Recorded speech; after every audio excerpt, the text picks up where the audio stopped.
Hello बच्चों, आज है day 23 of our 30 days MCQ series Brahmastra, जिसके अंदर मैं आप सभी के साथ डिस्कस करने वाली हूँ 30 plus most expected biology MCQ जो नीट 2025 में आपका स्कोर इंप्रूव कर सकते हैं। तो ये आप लोगों के पास लास्ट चांस है कि आप अगर नीट बायोलॉजी का अपना स्कोर इंप्रूव करना चाहते हो तो आप इन क्वेश्चंस को जरूर करेंगे, बिकॉज हर एक क्वेश्चन यहाँ पर आपको चैप्टर वाइज देखने को मिलने वाला है। और प्लस आपको हर एक बायोलॉजी टीचर ये जरूर कहता है कि प्रीवियस ईयर क्वेश्चंस करो, और ये जो क्वेश्चंस मैं आप लोगों को डिस्कस करने वाली हूँ आप लोगों के साथ, वो लास्ट 15 इयर्स के अंदर जितने भी क्वेश्चन नीट एग्जामिनेशन के अंदर आए हैं वो सभी क्वेश्चंस में से सबसे इंपॉर्टेंट क्वेश्चन, सबसे ज्यादा रिपीट होने वाले क्वेश्चंस, वो क्वेश्चंस मैं आपके लिए लेकर के आई हूँ ताकि आप लोगों को आइडिया हो जाए कि हाँ, इस चैप्टर से, इस कॉन्सेप्ट से ज्यादा क्वेश्चन पूछे जाते हैं। आज का हमारा चैप्टर है principle of inheritance and variation. इससे पहले के जितने भी चैप्टर्स हैं like reproduction unit, human physiology, plant physiology, ठीक है, सेल की कंप्लीट यूनिट, वो सारी वीडियोस ऑलरेडी चैनल पे अपलोडेड है। डिस्क्रिप्शन बॉक्स में आपको प्लेलिस्ट का लिंक मिल जाएगा। मेक श्योर आप उन वीडियोस को भी जरूर देखें अगर आपका कोई भी चैप्टर रहता है जिसकी आपने प्रैक्टिस अभी नहीं की है। चैनल पर पहली बार आए हैं तो मेक श्योर आप चैनल को सब्सक्राइब कर ले। वीडियो को शुरू करते हैं बिना किसी देरी के। जल्दी से वीडियो को लाइक कर दीजिए because it really motivates me to make such content for all of you. Okay, तो हमारा पहला क्वेश्चन है, Mendel's law of segregation is best explained by the separation of. Mendel's के लॉ ऑफ सेग्रीगेशन को अगर हम एक्सप्लेन करना चाहें तो किसके सेपरेशन सबसे बेस्ट एक्सप्लेन होगा। 15 सेकंड्स का टाइमर आपको हर क्वेश्चन में देखने को मिलेगा। सो मेक श्योर आप विद इन 15 सेकंड्स आंसर करें ताकि आप, अगर आपके सामने कोई ऐसा क्वेश्चन आ जाता है जो थोड़ा बड़ा क्वेश्चन है जिसके अंदर आपको ज्यादा टाइम चाहिए, उतना टाइम आपको मिल सके for that question. Correct option here is option number A. जो होमोलोगस क्रोमोसोम्स होते हैं ना, they separate during the anaphase 1 of meiosis, जिसकी वजह से सेग्रीगेशन मतलब अलग अलग होना, तो मेंडल का लॉ ऑफ सेग्रीगेशन बना रहता है। नीट 2021 का ये क्वेश्चन है। Next question, the F2 generation of a dihybrid cross shows a phenotypic ratio of. अगर हम एक डाई हाइब्रिड क्रॉस की बात करें तो उसमें F2 जनरेशन में phenotypic रेशियो कितना होता है? The correct option here is option number C, 9:3:3:1 का रेशियो होता है। ये रेशियो कैसे निकालना है ये आपको मैंने जेनेटिक्स में पढ़ाया है। अगर आपने जेनेटिक्स को विद इन 1 आवर कंप्लीट करना है या आपकी 12th क्लास की किसी भी यूनिट को विद इन 1 आवर कंप्लीट करना है तो आप लोग डिस्क्रिप्शन बॉक्स में एक प्लेलिस्ट है, उसका लिंक जरूर चेक करना, जिसमें मैंने वन शॉट सीरीज का लिंक डाला हुआ है। वन शॉट बायोलॉजी की सीरीज है, आप लोग सारे chapters within 1 hour complete कर सकते हो और हर एक चीज मैंने आपको एनसीईआरटी की लाइन बाय लाइन से समझाई है ना। तो आ जाते हैं वापस वीडियो पे। नीट 2012 का एक क्वेश्चन है। आगे नेक्स्ट क्वेश्चन की तरफ चलेंगे। विच of the following is an example of incomplete dominance. इस तरह से आपसे क्वेश्चन पूछे जा सकते हैं, इस तरह से आपसे कहा जा सकता है कि एग्जाम्पल बेसिस बताओ या कंसेप्ट बेस पे बताओ, तो आपको चीजें पता होनी चाहिए। ठीक है, तो यहाँ पर इनकम्प्लीट डोमिनेंस का एग्जाम्पल है option number B, flower colour in Mirabilis jalapa. जो मिराबिलिस जलापा है उसके अंदर रेड और व्हाइट फ्लावर्स जो होते हैं उनके रिप्रोडक्शन से यहाँ पर पिंक फ्लावर्स बनकर आते हैं, जो कि ये दिखाते हैं कि इनकम्प्लीट डोमिनेंस हुआ है। ना तो पूरी तरह से रेड फ्लावर ने अपनी डोमिनेंस शो कर पाई है, ना तो पूरी तरह से व्हाइट ने, सीधा क्या हुआ है, पिंक फ्लावर आया है। कहीं ना कहीं mixture of both these. NEET 2016 का ये क्वेश्चन है। Question number 4. When both alleles of a gene are expressed in heterozygous condition, it is known as। अगर एक जीन के दोनों ही एलील हेट्रोजाइगस कंडीशन में एक्सप्रेस हो जाते हैं तो ऐसी कंडीशन को हम क्या कहेंगे? Correct option here is option number B, codominance. यानी कि दोनों में से किसी एक अलील को यहाँ पर शो होना था लेकिन दोनों जब एक्सप्रेस हो रहे हैं तो दे आर शोइंग डोमिनेंस, है ना, और एक साथ शो कर रहे हैं तो codominance. Right, in codominance both alleles are fully expressed without blending. यानी कि जो पिंक कलर आ रहा था वैसे नहीं, एक तरह से दोनों ही शो करेंगे, व्हाइट भी होगा और रेड भी होगा फ्लावर। ठीक है, वैसे ही ए और बी दोनों एलील अपने आप को शो करके ए बी ब्लड ग्रुप बनाते हैं। ये इसका एग्जाम्पल है। नीट 2015 में ये क्वेश्चन पूछा गया था। आगे बढ़ेंगे। The ABO blood group system is an example of. ABO blood group system is an example of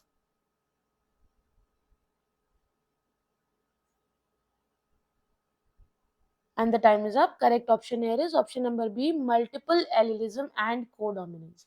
ABO blood group क्या शो करता है, जिसके अंदर हमारा A ब्लड ग्रुप भी है, B ब्लड ग्रुप भी है, I एलील भी है, ठीक है। सो कोडोमिनेंस यहाँ पर इन दोनों की दिख रही है ना। और मल्टीपल एलिलिज्म मतलब दोनों दो एक से ज्यादा जब हो जाएंगे तो देयर आर मल्टीपल एलील, तो उसको कहेंगे मल्टीपल एलिलिज्म। नीट 2017 में एक क्वेश्चन पूछा गया था। Next question, which disorder is a sex linked recessive disorder. Last 10 seconds है, जल्दी से बताओ। छोटा सा क्वेश्चन है, अगर आपको चीजें याद है, कंसेप्ट याद है, तो आप जल्दी से ऐसे क्वेश्चंस लगा लोगे। मुझे नहीं लगता आपको ऐसे क्वेश्चंस के लिए 15 सेकंड्स की भी जरूरत पड़ेगी, है ना। यही है ना, यही कॉन्फिडेंस है ना आपके अंदर। जल्दी से वीडियो को लाइक करो अगर आपके अंदर ये कॉन्फिडेंस है कि आपको इससे कम टाइम लगेगा ऐसे क्वेश्चंस करने में। लेकिन जल्दबाजी में गलती नहीं करनी है। स्पीड और एक्यूरेसी दोनों अपने भाई बनाकर चलने हैं और दोनों के साथ चलना है बिल्कुल। यूं नहीं है स्पीड है तो गलत करते जा रहे हो, एक्यूरेसी बिल्कुल नहीं, और एक्यूरेसी है तो स्पीड नहीं है, कम क्वेश्चन अटेम्प्ट कर रहे हो। तो ये ध्यान रखना, दोनों को साथ साथ डायरेक्टली प्रोपोर्शनल रखना। करेक्ट ऑप्शन हो जाएगा कलर ब्लाइंडनेस। कलर ब्लाइंडनेस एक सेक्स लिंक्ड जो है रिसेसिव डिसऑर्डर है, ठीक है। It is a sex linked, ठीक है, एक्स क्रोमोसोम पे लिंक्ड रिसेसिव डिसऑर्डर है। नीट 2011 का क्वेश्चन है। Question number 7, Turner syndrome individual have karyotype. अगर टर्नर सिंड्रोम किसी को है तो इसका मतलब किस टाइप का कैरियोटाइप वो शो करेगा। सही आंसर है ऑप्शन नंबर सी 44। तो वहां पर आपके क्या हो जाएंगे, क्रोमोसोम्स, है ना। 44 आपके ऑटोजोम क्रोमोसोम हो जाएंगे। और जो आपका इंडिविजुअल फीमेल्स हैं उनके पास सिंगल एक्स क्रोमोसोम आ जाएगा। यानी कि यहाँ पर क्या होना था, 2 एक्स होने थे, लेकिन क्या हो गया, एक सिंगल एक्स आ गया। क्लियर है ना। तो इसीलिए इसको हो गया टर्नर सिंड्रोम। नीट 2018 का क्वेश्चन है। आगे बढ़ेंगे। A condition in which an individual has 3 copies of a chromosome is known as. अगर एक ही क्रोमोसोम की 3 कॉपीज हैं, ठीक है। एक कंडीशन मान लो, एक पर्सन है जिसके पास एक ही क्रोमोसोम की 3 कॉपीज है, तो ऐसी कंडीशन को हम क्या कहेंगे। ऑब्वियसली 3 मतलब ट्राई, तो option number B trisomy. Trisomy is the presence of 3 copies of a chromosome, जैसे कि डाउन सिंड्रोम में 21 नंबर का क्रोमोसोम 3 बार ही प्रेजेंट है। नीट 2019 का question. Next question, which of the following conditions is caused by trisomy. कौन सी कंडीशन है जो ट्राइसोमी कंडीशन की वजह से होती है। Klinefelter syndrome, Turner syndrome, Down syndrome या phenylketonuria. And the correct option here is, जल्दी से बताओ, option number C Down syndrome. Down syndrome जो है वो क्रोमोसोम नंबर 21 की ट्राइसोमी की वजह से होता है। मैंने अभी पीछे बताया था, ये देखो, down syndrome 21 number chromosome trisomy condition बताया था ना अभी। नीट 2014 में क्वेश्चन पूछा गया था। 10th क्वेश्चन की तरफ आते हैं। Haemophilia is more common in male because it is. Haemophilia males में ज्यादा देखने को मिलती है, क्यों। And the correct option here is option number B, because it is a X linked recessive disorder, जो कि मेनली मेल्स को अफेक्ट करेगी, ठीक है। नीट 2013 का आंसर है ये। In humans the sex of the child is determined by, कि मतलब जो बेबी है, जो फीटस है, वो मेल होगा फीमेल होगा, ये डिटरमाइन किससे होता है, ओवम से, स्पर्म से, दोनों से, या एनवायरमेंट से। बहुत ही सिंपल सा आंसर है ऑप्शन नंबर बी स्पर्म, क्योंकि स्पर्म के पास एक्स और वाई ये क्रोमोसोम होते हैं, तो और फीमेल्स के पास एक्स और एक्स क्रोमोसोम होते हैं। तो अगर यहाँ पे फीमेल से तो एक्स ही आएगा, चाहिए वाला है, चाहिए वाला है, लेकिन अगर मेल से वाई क्रोमोसोम आया तो ये एक्स वाई बन जाता है, जिसकी वजह से मेल बन जाएगा। और अगर एक्स आया यहाँ मेल से और फीमेल से भी एक्स आया, तो ये दोनों मिलकर बना लेंगे एक्स एक्स, जो कि एक फीमेल के लिए यूज होगा, ठीक है। क्लियर। नीट 2012 का ये क्वेश्चन है। आगे बढ़ेंगे। Who proposed the chromosomal theory of inheritance. Chromosomal theory of inheritance किसने प्रपोज की थी, जल्दी से बताओ बच्चों। The correct option here is option number B, Sutton and Boveri. Sutton and Boveri ने प्रपोज की थी क्रोमोसोमल थ्योरी ऑफ इनहेरिटेंस, किसके बेसिस पे? मियोसिस के बेसिस पे। उन्होंने मियोसिस देखा और उस मियोसिस के बेसिस पे क्रोमोसोम लेवल पे उन्होंने इनहेरिटेंस के बारे में बताया। नीट 2011 का क्वेश्चन है। आगे बढ़ेंगे। क्रॉसिंग ओवर अकर्स ड्यूरिंग, जो क्रॉसिंग ओवर है वो कब होती है? जल्दी से बताओ, क्रॉसिंग ओवर कब होगी? Correct option here is option number B, prophase. Crossing over prophase 1 के पैकेटीन स्टेज में होती है, और प्रोफेज 1 भी किसका? मियोसिस 1 का। सो आप याद रखोगे, मियोसिस 1 के, प्रोफेज 1 के पैकेटीन स्टेज में क्या होता है? क्रॉसिंग ओवर होता है। नीट 2015 का ये क्वेश्चन है।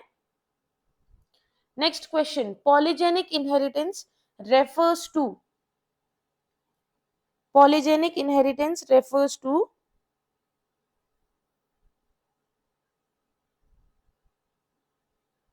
and the correct option here is option number B, multiple genes controlling a single trait। अगर हम देखें, एक पॉलीजेनिक इनहेरिटेंस के अंदर काफी सारे जीन रिस्पॉन्सिबल होते हैं, समझ लो इस तरह से, काफी सारे जीन रिस्पॉन्सिबल है और उनकी वजह से एक काम हो रहा है। जैसे कि बहुत सारे जीन जो है स्किन के कलर को बनाने में रिस्पॉन्सिबल है, ठीक है। काम क्या हो रहा है? सिर्फ एक, स्किन का कलर, लेकिन जीन बहुत ज्यादा इंपॉर्टेंट है, बहुत सारे लगेंगे। इसीलिए जब एक से ज्यादा जीन लगते हैं तो वो हो जाता है पॉलीजेनिक इनहेरिटेंस। नीट 2020 का आपका एक क्वेश्चन है।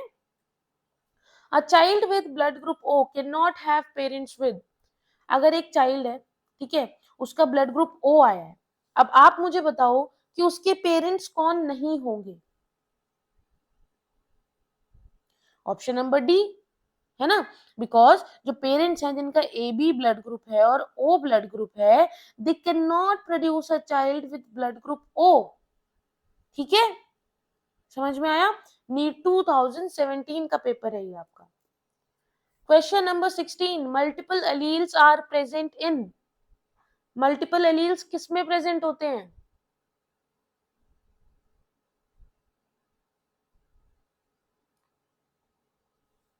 And the correct option here is option number C, different individual at same locus, ठीक है। मल्टीपल एलील्स जो होते हैं वो सेम लोकस पे प्रेजेंट होंगे लेकिन अलग इंडिविजुअल के लिए, ठीक है। नीट 2020 का ये क्वेश्चन है। 17, इन हनी बीज सेक्स इज डिटरमाइंड बाय, किससे डिटरमाइन करोगे कि मेल है या फीमेल है? लास्ट 5 सेकेंड्स, जल्दी से बताओ। The correct option here is option number C, complementary sex determination। Honey बीज के अंदर जो सेक्स है उसको डिटरमाइन किया जाता है by the number of alleles at a single locus, ठीक है। हैप्लोडिप्लॉइडी सिस्टम होता है और इसमें ये देखा जाता है कि एक लोकस पे कितने नंबर ऑफ एलील्स है, उसके बेसिस पे हनी बीज में सेक्स को डिटरमाइन किया जाता है। नीट 2014 में ये क्वेश्चन पूछा गया था। आगे बढ़ते हैं। विच of the following is a Mendelian disorder, ये आपके लिए एक प्रो टिप होगी कि आप लोग डिसऑर्डर्स को ऐसे याद करके जाएंगे। मेंडेलियन डिसऑर्डर कौन सा होता है, एक्स लिंक्ड डिसऑर्डर कौन सा है, सेक्स लिंक्ड डिसऑर्डर कौन से हैं, ऑटोसोमल डिसऑर्डर कौन सा है, रिसेसिव डिसऑर्डर कौन से हैं। इस करके आप लोग एक चार्ट बना सकते हो जिससे आप लोगों को हेल्पफुल भी रहेगा और जल्दी चीजें याद भी होंगी, ठीक है। इस क्वेश्चन का सही आंसर है option number C, sickle cell anaemia. Sickle cell anaemia जो है वो according to Mendel's law inherited disease है, ठीक है, ऑटोसोमल रिसेसिव डिजीज है। नीट 2013 में एक क्वेश्चन पूछा गया था। Question number 19, which of the following is an example of pleiotropy, pleiotropy का एग्जांपल इनमें से क्या है? जल्दी से बताओ, last 3 seconds and the time is up. Correct option है option number C, sickle cell anaemia. यानी कि सिकल सेल एनीमिया में एक सिंगल जीन अफेक्ट होता है, मतलब एक सिंगल जीन अफेक्ट करता है, सॉरी, मल्टीपल ट्रेट्स को, जैसे कि आरबीसी की शेप चेंज हो जाएगी, ऑक्सीजन कैरिंग कैपेसिटी कम हो जाएगी, तो एक जीन ने बहुत सारे ट्रेट को अफेक्ट कर दिया, ठीक है। नीट 2000 किसका है ये? 16 का क्वेश्चन है। Which stage of meiosis show chiasmata, meiosis की किस स्टेज में काइजमाटा शो होगा? डिप्लोटीन, पैकेटीन, लेप्टोटीन या zygotene? And the correct option here is option number A, diplotene. जो काइजमाटा है, जो कि साइट होती है क्रॉसिंग ओवर होने की, it become visible during diplotene stage. ठीक है, 2018 का ही क्वेश्चन है। 21st question, the probability of getting a male child in human is. Humans में मेल चाइल्ड होने के चांसेस कितने होते हैं? Probability is what? A chance. Correct option here is option number B, 50%। क्यों? देखो, मेल के पास है, जो यहाँ पर आपको मेल देखने को मिलेगा, ऐसे बना देते हैं, और ये फीमेल, भाई देखो ड्राइंग पे मत जाना, ठीक है, मेल फीमेल है, ठीक है, मैं साइन से बना सकती थी, लेकिन ये थोड़ा सा बढ़िया लग रहा है ना, थोड़ा सा अच्छा लग रहा है, इसी बहाने तुम थोड़ा सा हंस लोगे, अदरवाइज तो पढ़ाई कर करके हंसी छोड़ रखी है बच्चों ने। तो ये मेल है, ये फीमेल है, एम और एफ लिख देते हैं। अब क्या होगा, मेल के पास है एक्स और वाई, फीमेल के पास है एक्स और एक्स। अब जब बेबी बनेगा उसके पास दो होंगे, कौन से? या तो एक्स आ जाए और इधर से भी एक्स आ जाए, क्या बन गया? फीमेल। या तो वाई आ जाए, इधर से भी वाई, एक्स आ जाए, इधर से वाई आ जाए, इधर से एक्स आ जाए, ये दोनों मिलके क्या बनाएंगे? मेल बना देंगे। ये फीमेल बन गई। तो मेल बनने का, यानी कि बॉय बनने का भी 50% चांस है, फीमेल बनने का भी 50% चांस है। इसीलिए इसका आप ध्यान रखोगे। नीट 2012 का ये क्वेश्चन है। 22, the disorder caused due to non disjunction of chromosome 21। Chromosome 21 के, ठीक है, डिफरेंस में, एक नॉर्मल में और इस कंडीशन में क्रोमोसोम 21 इन्वॉल्व है, तो ये डिसऑर्डर कौन सा है? ऑप्शन नंबर सी, पहले ही बताया था, डाउन सिंड्रोम। ट्राइसोमी दिखाएगा, 3 बार प्रेजेंट होगा। नीट 2019 का ही क्वेश्चन है। Question number 23, which of the following represent a heterogametic sex in humans? Heterogametic sex humans में इनमें से कौन सी कंडीशन शो करेगी? किसके अंदर आपको दो तरह के गेमीट्स देखने को मिलेंगे? Option number B, male, X और वाई क्रोमोसोम, दस दे आर हेट्रोगेमेटिक। नीट 2000 बताओ 11 का क्वेश्चन है। 24th, a cross between two tall pea plants produced some dwarf plant. The genotype of the tall parent were, एक tall है, ठीक है, हो सकता है ये ऐसे हो सकता है ये ऐसे हो, तो दो प्लांट्स लिए हैं। अब आपको बताना है, उसने देखो कुछ ड्वार्फ प्लांट भी दिए हैं, इसका मतलब उसके पास ड्वार्फ कंडीशन भी थी, तो आपको जीनोटाइप बताना है कि जीनोटाइप क्या हो सकता है। ऑप्शन नंबर सी, ऑब्वियसली दो प्लांट हैं, ये दो प्लांट है, ठीक है। अब इसमें आप इस तरह से कराओगे, इसी तरह से होता है ना, इसी तरह से होगा ना, आप इसको ऐसे रख दो और इसको ऐसे रख दो, इस तरह से सबसे इजी लगता है मेरे को भी, और शायद आप लोगों को भी लगता होगा। ये ड्वार्फ आ जाएगा, यहाँ पे डोमिनेंट रहेगा, यहाँ ड्वार्फ आ जाएगा, सॉरी यहाँ पे भी कैपिटल ही आएगा, उसके बाद यहाँ पर और यहाँ पर सिर्फ और सिर्फ इसमें ड्वार्फ आएगा, बाकी सब में टॉल प्लांट आएंगे, क्योंकि ये यहाँ पर डोमिनेंट हो जाएगा कैपिटल टी। ठीक है, तो नीट 2020 का आपका ये क्वेश्चन है। तो 25% ऑफ स्प्रिंग ड्वार्फ आए, मतलब ये रहा 25%, ये 25%, 50% हो गया, ये 25 75 हो गया, ये 25 100%। ठीक है, चलो। In Drosophila, if a female is heterozygous for eye gene and male is white eye, the ratio of red eye to white eyed offspring will be, जल्दी से बताओ। Correct option here is option number B, 1:1। क्यों? जो sex linked inheritance होता है Drosophila में, उसकी वजह से 1:1 रेशियो आपको देखने को मिलेगा in this type of cross. NEET 2015 का ये क्वेश्चन है। नेक्स्ट क्वेश्चन की तरफ चलते हैं। The genotype of blood group A B individual is, यानी कि अगर किसी पर्सन का ब्लड ग्रुप ए बी है, ठीक है, तो उसका जीनोटाइप जो है वो क्या होगा? ए बी सी डी, इन चारों में से कौन सा ऑप्शन सही होगा? The correct option here is option number B. इसका मतलब यहाँ से ए और यहाँ से बी, तभी तो उसका ब्लड ग्रुप ए बी बना है। ठीक है, ए बी दोनों एलील्स रिस्पॉन्सिबल होंगे। Which of the following terms is correctly matched with its meaning, यानी कि सही डेफिनेशन किस टर्म की लिखी हुई है? Last 5 seconds are left. 3, 2, 1. The time is up. Correct option here is option number B, allele, which are alternative forms of a gene. Alleles क्या होते हैं? एक ही जीन के दो फॉर्म्स मान लो, जो कि सेम लोकस पे प्रेजेंट होते हैं। नीट 2017 में ये क्वेश्चन पूछा गया था, इंपॉर्टेंट है theory wise. 28 sex linked inheritance was first discovered in, बहुत इंपॉर्टेंट क्वेश्चन है, सबसे पहले सेक्स लिंक्ड इनहेरिटेंस को किस में डिस्कवर किया गया था? And the correct option here is option number B, Drosophila में। थॉमस हंट मॉर्गन, जिसको हम टीएच मॉर्गन भी कहते हैं, they discovered sex linked inheritance through their experiment on the Drosophila. NEET 2013 में ये क्वेश्चन पूछा गया था। Next question, inheritance of skin colour in human is an example of, यानी कि आपके पास जो स्किन कलर है, बहुत बार आपने देखा होगा कि पेरेंट्स से इनहेरिट होता है, ठीक है। अब वो इनहेरिटेंस आप ये बताओ किसका एग्जाम्पल कहलाएगा? Option number B, polygenic inheritance. मतलब देखो, मैंने आपको पहले बताया था, जब एक पर्टिकुलर ट्रेट के लिए, एक काम के लिए एक से ज्यादा जीन इन्वॉल्व है, that is polygenic inheritance. Skin colour का एग्जांपल पहले भी दिया था, नीट 2014 का ये क्वेश्चन है। Last question, sickle cell anaemia is due to a mutation in the gene coding for. Sickle cell anaemia होता है, ठीक है, क्यों होता है?